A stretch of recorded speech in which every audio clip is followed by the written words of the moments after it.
Mario el Epicúreo. Revisando el diccionario me topé con varias definiciones de la palabra yoga. La primera que encontré dice lo siguiente: yoga es un sistema de ejercicios físicos, de respiración y meditación que se practica para promover el control del cuerpo y de la mente. La segunda dice así: la yoga es una forma de ejercicio en la cual mueves tu cuerpo hacia distintas posiciones para lograr mayor condición física, mayor flexibilidad, mejorar tu respiración y calmar tu mente. La tercera, que es la que considero como la más acertada, dice así: la yoga es un conjunto de disciplinas físico-mentales destinadas a conseguir la perfección espiritual y la unión con lo absoluto. En sánscrito, la palabra yog significa unión, adición, juntar algo o pertenecer a algo.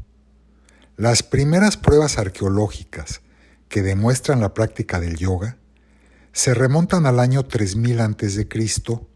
en la civilización que habitaba el Valle del Indo, actualmente entre la India y Pakistán, donde se han encontrado varios sellos de piedra con figuras en posturas de yoga y meditación. Sea cual fuere su origen, el desarrollo de la ciencia y la cultura del yoga se atribuye a los grandes sabios de la antigüedad que fueron revelando sus enseñanzas de maestro a discípulo hasta llegar a la actualidad. Una parte importante de estas enseñanzas han sido transcritas a lo largo de la historia, mientras que otras siguen siendo transmitidas solamente de forma oral a través de un maestro. Los primeros escritos en los que se menciona la yoga son los Vedas, que se remontan al año 1500 a.C. Los Upanishads conforman la última parte de los Vedas. Estos textos representan el pilar de las enseñanzas yógicas y de la filosofía conocida como Vedanta. Su mensaje principal es que el ser, la esencia de uno mismo, solo puede conocerse a través de la unión o yoga con lo absoluto. Una unión que no puede darse fuera de uno mismo, sino en el interior más profundo del ser individual. De estos textos nacen los conceptos de prana, o energía vital, chakras y nadis, centros y canales energéticos, kundalini, energía primordial que yace dormida en la base de la columna, meditación y concentración en el mantra Om, que representa la esencia de la conciencia universal, la unión con la verdad suprema. A partir del siglo VI a.C., aparecen dos textos importantes en los que se mencionan nuevos aspectos del yoga. Estos textos clásicos son los poemas épicos Ramayana y Mahabharata. En una sección del Mahabharata, llamada Bhishma Parva, donde se narra la batalla de Bhishma, se encuentra la sección denominada Bhagavad Gita. El Bhagavad Gita narra cómo el dios Krishna instruye a su pupilo Arjuna sobre cómo funciona el mundo y le aconseja sobre el manejo de la adversidad dentro de esta terrible guerra que lo ha confrontado con amigos y familiares. A través de este diálogo de sabiduría moral y espiritual, se mencionan por primera vez conceptos como Jnana Yoga, que es obtener la iluminación por medio del conocimiento y la sabiduría, Karma Yoga, a través de la acción y el servicio, y Bhakti Yoga, a través de la devoción a un ser supremo. Además, hace mención del Dharma, o misión de vida, que en el caso de Arjuna es luchar contra las fuerzas del mal, independientemente de la victoria o la derrota. Algunos fabulosos ejemplos de lo que Krishna le dice a Arjuna en el Bhagavad Gita son los siguientes. Cuando un hombre no está atado al mundo material o al resultado de sus acciones y además logra un renunciamiento total de sus pensamientos, es entonces que se puede decir que ha alcanzado la yoga. Otra. Deja que un hombre se levante por sí mismo, porque el ser es el único amigo de uno mismo y el ser es el único enemigo de uno mismo. Una más. El ser más alto es el de aquel que sabe controlarse. Es estable en frío y en calor, en placer y en dolor, y también en honor o deshonor. Otra muy bonita dice así: el que puede ver a Dios de igual manera en todas las criaturas, no se daña a sí mismo ni a los demás. Y esta que me recordó mucho lo que decía Epicuro.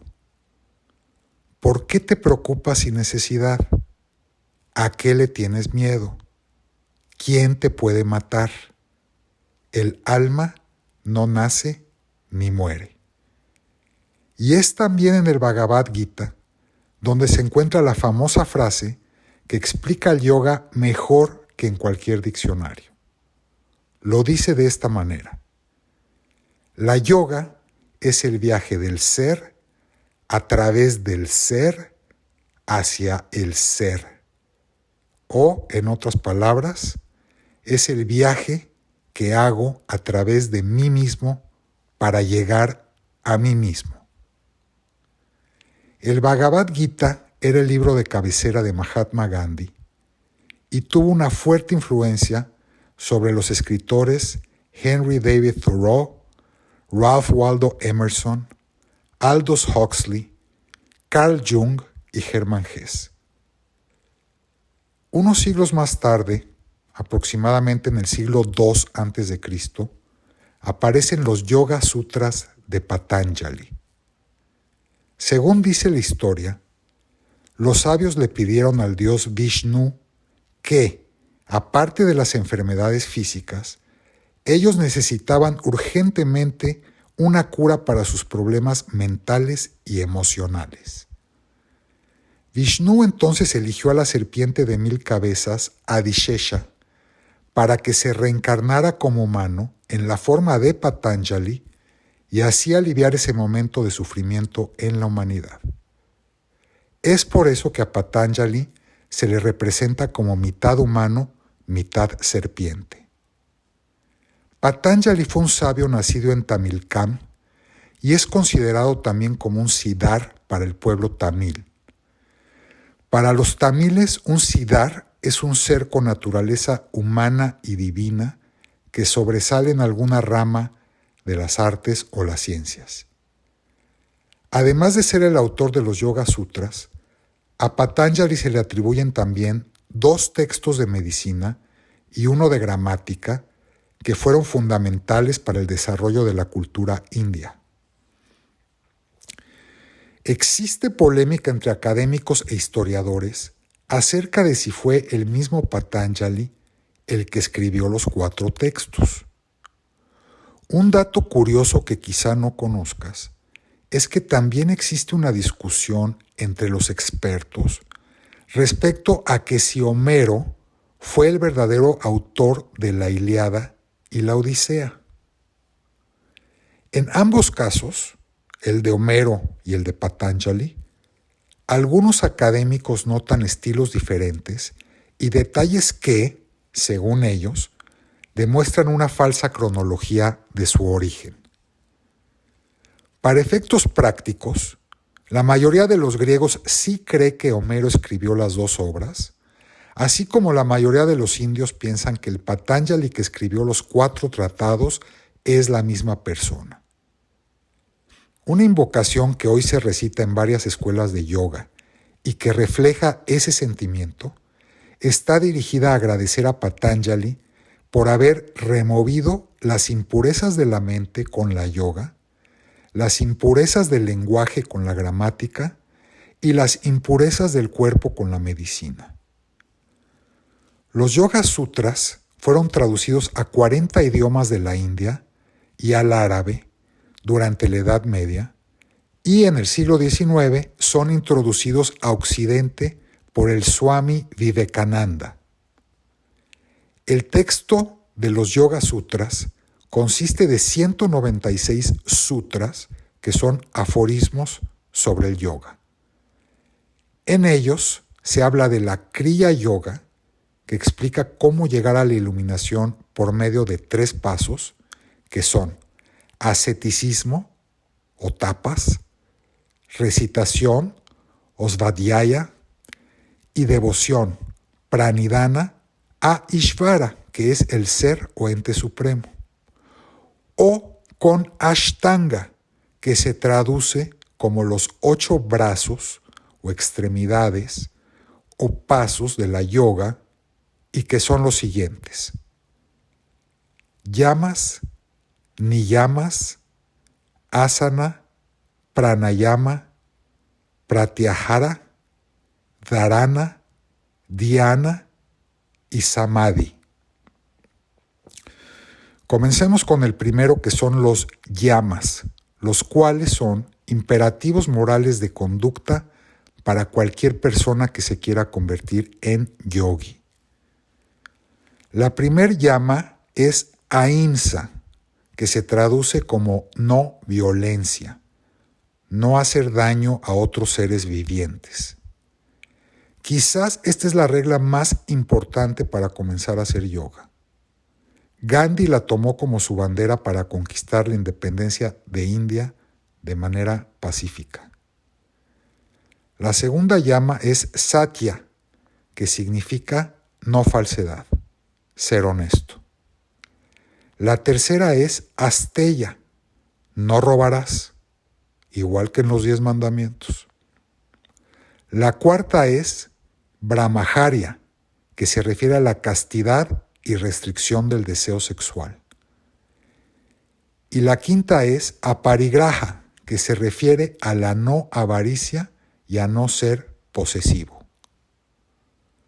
Después vienen los niyamas, que son hábitos virtuosos que un estudiante de yoga debe poseer. Y estos son: en primer lugar está sausha, que significa pureza o limpieza de mente, palabra y cuerpo. La segunda es santosha, que significa aceptación de los otros, aceptación de lo que uno tiene y aceptación de las circunstancias. La tercera es tapas, que significa perseverancia, persistencia, austeridad y disciplina.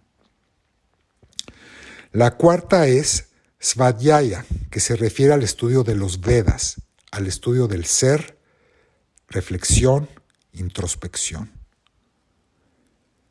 La quinta es Isvara Pranidhana, que es la contemplación del Ser Supremo, el verdadero ser, Dios o la realidad final. Una vez que uno demuestre la conducta correcta, puede pasar al tercer paso, que es el asana. Para Patanjali, asana es una postura física que uno puede aguantar por un periodo de tiempo de manera relajada, estable, cómodo y sin moverse. Las asanas o posturas es lo que se realiza en la mayoría de clases de yoga moderna, y la descripción de 12 distintas asanas viene en un texto de Patanjali suplementario a los Yoga Sutras, conocido como Vasya. 1000 años después, el texto Hatha Yoga Pradipika menciona 84 posturas que eran las que enseñaba supuestamente el dios Shiva a sus pupilos. Después del asana, pasamos al cuarto paso, que es el pranayama. Este se refiere al control consciente de la respiración a través de distintas técnicas. El quinto paso es pratyahara. Aquí el proceso se mueve de lo externo a lo interno. Queremos alejarnos de todo lo que nos rodea a través de un esfuerzo mental para bloquear nuestros sentidos. Sexto paso es dharana, que significa un estado de concentración total enfocado en una sola idea, tema u objeto, sin que la mente brinque a ningún otro pensamiento. Si uno logra esta aguda concentración por un cierto tiempo, va a pasar de manera natural al séptimo paso, que es dhyana, donde el individuo se encuentra en un estado de contemplación, reflexión y meditación profunda. Samadhi es el último paso. Su traducción del sánscrito significa poner algo junto, combinar algo, unión o, en otras palabras, un estado de yoga. Aquí se junta el ser inferior con el ser supremo y se pierde la conciencia del objeto, así como la conciencia de que uno está meditando. Se describe este estado como de una felicidad indescriptible, al borrarse la dualidad entre lo material y lo espiritual. Además de Ashtanga, hay otros tipos de yoga que buscan otros beneficios distintos al Samadhi de Patanjali, tales como el Kundalini Yoga o el Yoga Nidra. Los tipos de yoga mencionados en los Vedas, como Bhakti Yoga, Karma Yoga y Jnana Yoga, también se siguen practicando, aunque su definición de Samadhi es diverso y depende del camino que se tome para llegar a él. La mayoría de los nombres de yoga que hoy escuchas, como Vinyasa, Iyengar, Mysore, así como las de escuelas de yoga posteriores como Bikram, Anusara, etc., son derivaciones del Ashtanga de Patanjali. Espero no te hayas confundido con tantos nombres. En lenguaje sencillo, lo único que buscaba Patanjali era que el estudiante de yoga debía primero tener la actitud correcta, después debía liberar al cuerpo a través de ejercicio y técnicas de respiración, para así de esa forma poder liberar su mente y que si eras disciplinado en tu práctica, probablemente tendrías la fortuna de sentir la unidad universal del ser. Piensa en estos conceptos la próxima vez que vayas a practicar yoga. Y si nunca lo has hecho, te invito a intentarlo. A mí me cambió la vida. Finalmente, para ilustrar nuestro tema de hoy, te voy a recomendar 2 películas documentales.